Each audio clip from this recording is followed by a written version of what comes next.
Holstein-Sonderburg-Glücksburg-Beck, and with the dynasties of Saxony and Teck and Windsor.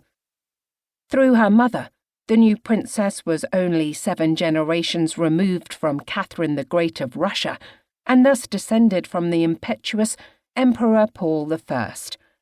Through her father, she stemmed 4 generations from her great-great-grandmother, Queen Victoria, the obstinate and dutiful, and through 6 generations from King George III.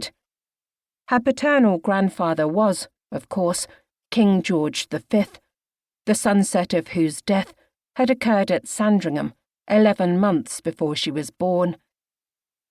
It was in April 1936 that Princess Marina, the Duchess of Kent, confided to her eldest sister, Olga, in Belgrade, her hopes of having another baby.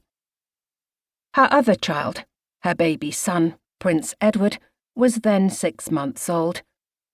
Back in London, it amused the elegant young mother, then in her 30th year, to keep her secret from the public. In May, her duties included an indefatigable deck-by-deck tour of the liner Queen Mary before the ship sailed on the maiden voyage. In June, the adoring and inquisitive public knew nothing of Marina's health except that she had endured an unpleasant session with the dentist.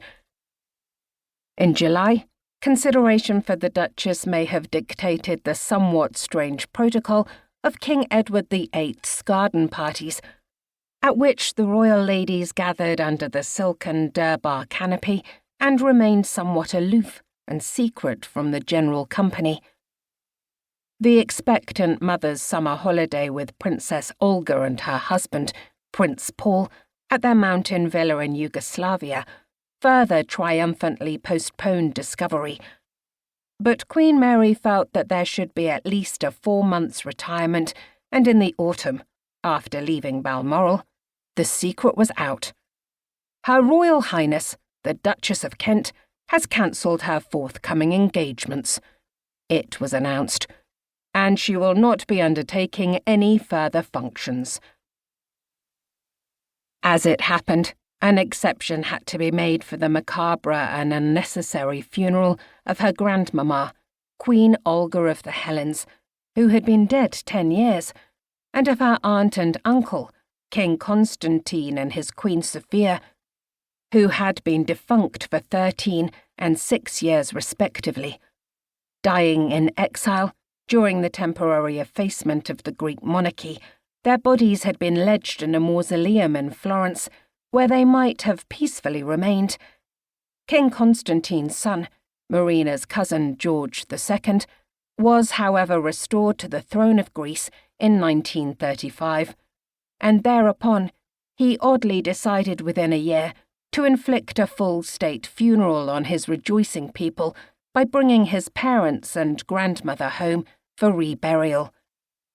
These obsequies, so hollow and overdue, were echoed in London, where Princess Marina attended a memorial service at the Greek Orthodox Church in Bayswater, only 4 weeks, in fact, before her baby arrived. In Athens, another Princess Alexandra, later Alexandra, Queen of Yugoslavia, noted that at the prelude of the ceremonies, aunts, uncles, cousins, and all one's kith and kin arrived to drive through streets decked with flags and lined by cheering people. A few days later, the dark drapes of mourning were erected. At the final funeral service, another youthful member of the family, then a 15-year-old Gordonston schoolboy, was so overcome by a blend of food poisoning and nerves at his first state appearance that of necessity he used his top hat as an improvised sick bowl. This quick-witted cousin was the schoolboy Prince Philip, whose father, Prince Andrew, had stood as guard of honour with Marina's father, Prince Nicholas, at the Triple Beer. Again, at all the cheerful family parties incongruously centred around these obsequies, Prince Philip had conspicuously asked questions about all his royal relations, as if discovering his own.